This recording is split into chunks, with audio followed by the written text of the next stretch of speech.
Hello guys. आज की video में हम सीखेंगे कि रिएक्ट नेटिव के अंदर नंबर्स को हम किस तरह एनिमेट कर सकते हैं। अगर आपके पास कोई नंबर स्क्रीन के ऊपर शो हो रहा है और उसको आप एनिमेट करवाना चाह रहे हैं कि मतलब वो नंबर चेंज हो रहा है, तो इस केस में हम उसको किस तरह से एनिमेट कर सकते हैं ताकि वो यूज़र को अपीलिंग लगे। तो ये आज हम इस वीडियो में कवर करेंगे। यहाँ पे मैंने एक नया रिएक्ट नेटिव का प्रोजेक्ट सेटअप कर लिया है और इसमें ना मैंने एक लाइब्रेरी इंस्टॉल कर लिया है रिएक्ट नेटिव री एनिमेटेड के नाम से, जो कि शायद आप सब लोग ही जानते हो। और जो है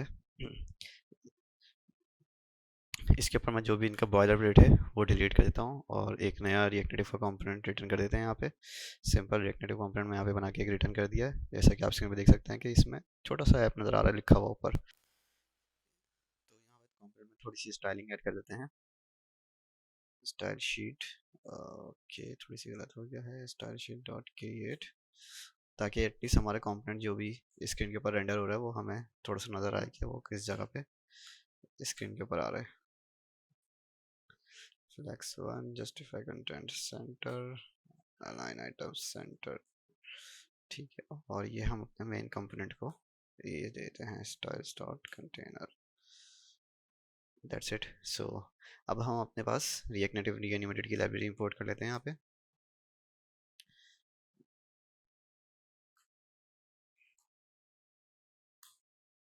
और इसमें से हम एनिमेटेड इंपोर्ट कर लेंगे। टेक्स्ट इनपुट से इंपोर्ट कर लेता हूँ और जो है टेक्स्ट इनपुट को एक हम एनिमेटेड टेक्स्ट के नाम से कंपोनेंट के अंदर रैप कर देंगे।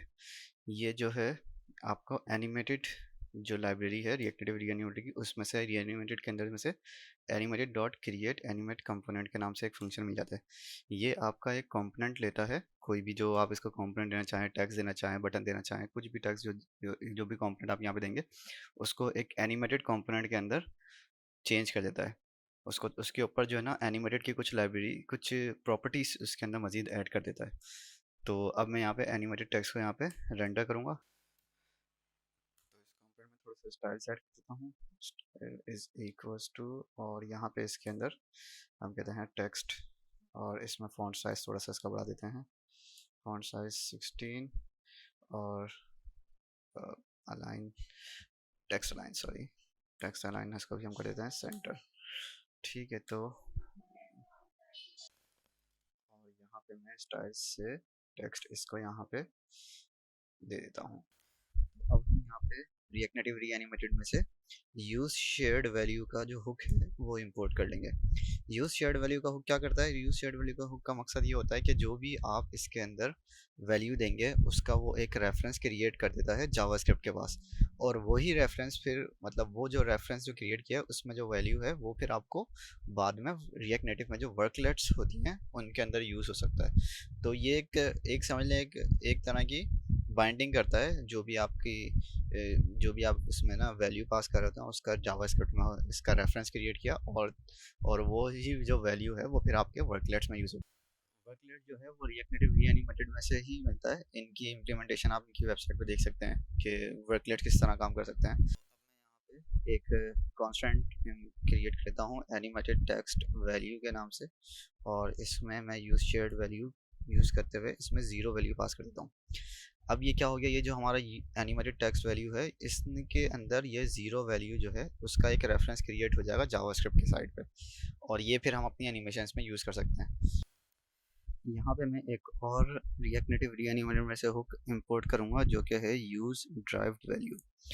यूज़ ड्राइव वैल्यू क्या करता है? यूज़ ड्राइव वैल्यू का काम ये है कि जो भी आप इसके अंदर ये जो शेयर्ड वैल्यू के जो रेफरेंस होता है जावास्क्रिप्ट साइड पे, जो भी इस यूज़ ड्राइव वैल्यू के अंदर आप पास करते हैं उसको ये अलाउ करता है कि ये जो है आपकी एनिमेशंस को ट्रिगर कर सके।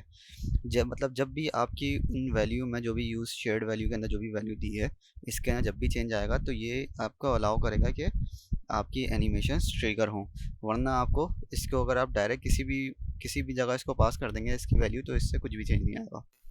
यहाँ पे इसका हुक यूज़ करने के लिए सबसे पहले तो इसका एक कांस्टेंट वेरिएबल मैं असाइन कर देता हूँ जिसको देता हूँ एनिमेटेड वैल्यू के नाम से, और इसके अंदर मैं करता हूँ यूज़ ड्राइव वैल्यू। ये हमारे पास फर्स्ट जो है वो एक कॉल बैक लेता है जो कि एक वर्कलेट्स के तौर पे काम करता है। तो ये वर्कलेट आप लोग जो है वो उनकी वेबसाइट से पढ़ सकते हैं। अब मैं इसको क्या करूँगा, मैं यहाँ पे रिटर्न करूँगा जो भी मुझे वैल्यू रिटर्न करनी है यहाँ पे। सही है, तो मैं यहाँ पे रिटर्न क्या करना चाह रहा हूँ, यहाँ पे मैं रिटर्न करना चाह रहा हूँ animated text value dot value. क्योंकि जब भी शेयर्ड वैल्यू बनाते हैं तो हमारे पास ये इस तरह से उसके अंदर एक वैल्यू की आ जाती है, तो ये मैं कर दूंगा। लेकिन इसको करने से भी हमारे पास कोई एनिमेशन ट्रिगर नहीं होगी, क्योंकि इसको हम बता ही नहीं रहे कि एनिमेशन करनी क्या है। तो मैं भी इसको यहाँ से रिमूव करता हूँ और यहाँ पे एक और हुक इंपोर्ट करता हूँ जिसका नाम है विद टाइमिंग। और अब मैं यहाँ पे विद टाइमिंग को रिटर्न करता हूँ रिटर्न करते वक्त, और इसके अंदर मैं दूंगा animated text value dot value, और मैं यहाँ कॉमा लगाऊंगा। तो यहाँ पे कुछ हम कॉन्फिग्स पास कर सकते हैं कि कितना कॉन्फ़िगरेशन इसकी एनिमेशन की कर सकते हैं। विद टाइमिंग क्या करेगा, विद टाइमिंग आपको असल में कुछ टाइम के जो ना, मतलब कुछ टाइम के ड्यूरेशन में वो एनिमेशन परफॉर्म करेगा।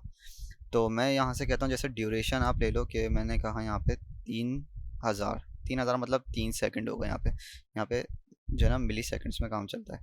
तो यहाँ पे ये जो है एनिमेटेड वैल्यू के अंदर हमारे पास यहाँ पे आपका जो अपडेटेड वैल्यू होगी, जब भी ये वैल्यू चेंज आएगी तो इसके अंदर एनिमेटेड वैल्यू आ जाएगी आपके पास।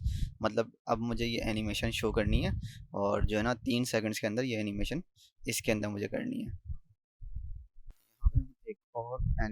एक और हुक इंपोर्ट कर लेंगे जिसका नाम है यूज़ एनिमेटेड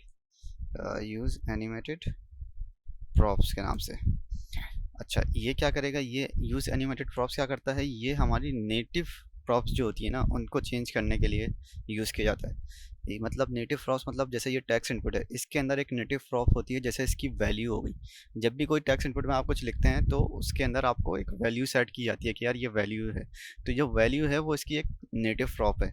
तो इसको जो नेटिव प्रॉप्स आप चेंज कर रहे होते हैं किसी भी उसके अंदर किसी भी कंपोनेंट में, तो आप यूज़ एनिमेटेड प्रॉप्स यूज़ करते हैं। और अगर कभी भी किसी चीज़ का स्टाइल चेंज करना होता है, मिसाल के तौर पे अगर इसके स्टाइल चेंज करना है, इसकी विड्थ बढ़ानी है, तो इसकी जगह हम यूज़ कर सकते हैं यूज़ एनिमेटेड स्टाइल्स। तो ये दो एक अलग अलग हुक है जो कि हम जो कि इनमें छोटा सा डिफरेंस है जो कि हम यूज़ कर सकते हैं। तो अभी हमें क्योंकि एक नेटिव वैल्यू चेंज करनी है तो हमें यूज़ एनिमेटेड प्रॉप्स यूज़ करना पड़ेगा। तो अब मैं यहाँ पे इसको बोलता हूँ कि एनिमेटेड टेक्स्ट। सही है, तो जो भी आप लोगों को नाम अच्छे लगे, मुझे नेमिंग कन्वेंशन इतनी अच्छी नहीं है मेरी, तो मैंने यहाँ पे दिया यूज़ एनिमेटेड प्रॉप्स और इसके अंदर भी कॉल बैक बनेगा। और यहाँ पे मैं इसको रिटर्न करता हूँ, क्या मैं रिटर्न कर रहा हूँ एक वेरिएबल, एक की रिटर्न कर रहा हूँ टेक्स्ट। सही है, और टेक्स्ट में मैं क्या देना चाह रहा हूँ, मैं देना चाह रहा हूँ कि भाई जो भी एनिमेटेड वैल्यू हो डॉट वैल्यू, मैं कहना चाह रहा हूँ कि भाई आप ये जो है ये एनिमेटेड वैल्यू उसको रिटर्न कर दो। अब जो है हम एनिमेटेड टेक्स्ट जो है इसको हम यूज़ कर सकते हैं इस अपने कंपोनेंट के अंदर, जिसके अंदर हमें की जो इसको अंदर पास करेंगे वो होगी animated props is equals to जो भी हमने एनिमेटेड टेक्स्ट के अंदर दिया है। अब ये जो है हम इसके अंदर पास करें एनिमेटेड प्रॉप्स, कहीं और तो यूज़ नहीं हो रहा, ये हमारे पास एरर किस बात का दे रहा है, मे बी ये ओके, ये टाइप स्क्रिप्ट का एरर है जो कि इस फाइल के नेम की वजह से हो रहा है। तो मैं इसको TSX से JS कर देता हूँ ताकि ये एरर हमारा चले जाए। अब अगर हम अपनी एप्लीकेशन में जाएंगे तो देखेंगे हमारे पास यहाँ पे कुछ भी नहीं हो रहा, कोई टेक्स्ट वगैरह कुछ शो नहीं हो रहा, कुछ भी चीज़ नहीं हो रही। तो सॉरी, तो अब इसको एनिमेशन ट्रिगर करने के लिए मैं यहाँ पे एक बटन लगा देता हूँ ताकि हमारे पास एक पता चल जाए कि यार हमारी एनिमेशन ट्रिगर हो रही है। और मैं एक रिएक्ट में से बटन इंपोर्ट कर लिया जिसका हटा देता हूँ।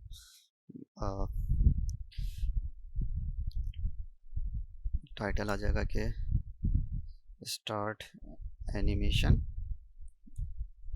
और इसके ऑन चेंज पे मैं क्या करूँगा, ऑन प्रेस पे क्या करूँगा, इसका मैं जो हूँ इसके ऑन प्रेस के ऊपर जो भी हमारे पास एनिमेटेड टेक्स्ट की वैल्यू है इसको चेंज करूँगा। जब मैं इसको वैल्यू चेंज करता हूँ तो हमारे पास क्या होगा, यूज़ ड्राइव वैल्यू चलेगी।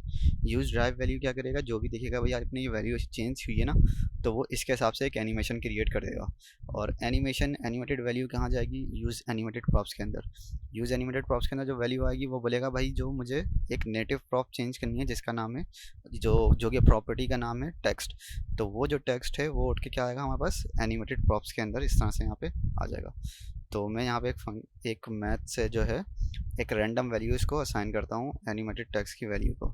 इसको यहाँ से कॉपी कर लेते हैं, dot value is equals to math dot random into 100, सही है। और मैं बीच में थोड़ी सी गैप भी बना देता हूँ ताकि हमारे पास चुपके नहीं बताता, थोड़ी सी दे देता हूँ। अब अगर हम अपनी एप्लीकेशन में देखेंगे और इसमें स्टार्ट एनिमेशन का बटन दबाएंगे तो कुछ भी हमारे पास यहाँ पे शो नहीं हो रहा। इसमें एक वजह ये है कि जो हमारे पास टेक्स्ट है वो हमारे पास यहाँ पे जा रहा है नंबर, जबकि टेक्स्ट प्रॉपर्टी होती है वो जाती है स्ट्रिंग। तो मैं इसको एक स्ट्रिंग में कन्वर्ट करके इसको रिटर्न कर देता हूँ यहाँ से। तो अब जैसे कि मैं चेक करूँ तो मेरे पास अभी डिफ़ॉल्ट में यहाँ पे 1 लिखा हुआ है, और जैसे ही मैं इसकी स्टार्ट एनिमेशन पे क्लिक करता हूँ तो आप देख सकते हैं कि वैल्यू चेंज हो रही है, लेकिन थोड़ा जर्की है। एक तो ये इसमें ये मसला है कि इसको एडिटेबल फॉल्स कर दें ताकि ये वो ना हो, इनपुट हमारा एडिटेबल ना हो। अब जैसे मैं इसके एनिमेशन करता हूँ तो ये हमारे पास काफ़ी बेहतर हालात में है, लेकिन क्योंकि ये बहुत ज़्यादा नंबर्स हैं तो ये थोड़े अजीब से लग रहे हैं। लेकिन आई थिंक ये इसकी एनिमेशन सही काम कर रही है, और इसका थोड़ा टाइम ड्यूरेशन भी कम कर दें, काफ़ी बेहतर लग रहा है। और अगर मैं चाहूँ तो इसको मैं इसको मैथ डॉट राउंड कर देते हैं इसको, ताकि ये हमारे पास एक परफेक्ट वैल्यू में शो हो। तो यहाँ पे तो मेरे पास बिल्कुल अच्छी से एनिमेशन शो हो रही है। थोड़ी सी आपको लग रहा होगा कि इसके ऊपर जर्क वगैरह लग रहा है, क्योंकि ये सिमुलेटर के ऊपर है तो अक्सर ऐसा होता है, थोड़ा सा मसला होता है। तो बाकी ओवरऑल एनिमेशन काफ़ी बेहतर लग रही है। अगर मैं फ़ॉन्ट साइज़ थोड़ा सा इसका इंक्रीज़ कर दूँ तो हम्म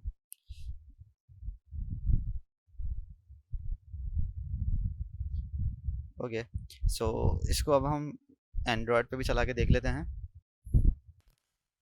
अब ये हमारे पास एंड्रॉयड पे भी एप्लीकेशन रन होना शुरू हो गई है। मैंने इसका ड्यूरेशन 3000 कर दिया, तो अब हम देखते हैं कि एंड्रॉयड पे किस तरह का बिहेवियर है। ओके, एंड्रॉयड पे तो ये ज़्यादा अच्छे से एनिमेशन शो कर रहा है एंड्रॉयड के एमुलेटर में। वैसे एमुलेटर इतना अच्छा चलता नहीं है। और अगर iOS पे देखा जाए तो iOS पे भी अच्छा है, लेकिन थोड़ा सा जर्क आ रहा है बीच में। ये यकीनन इस सिमुलेटर का मसला हो रहा है, क्योंकि अमूमन हमारे पास रियल डिवाइस पे ही एनिमेशंस बिल्कुल सही बिहेव करती हैं। रियल डिवाइस पे चेक करना बेहतर होता है। ओके गाइस, तो आज की वीडियो में इतना ही। अगर आपको ये वीडियो पसंद आई है तो उसको लाइक करें और चैनल हमारा सब्सक्राइब करें।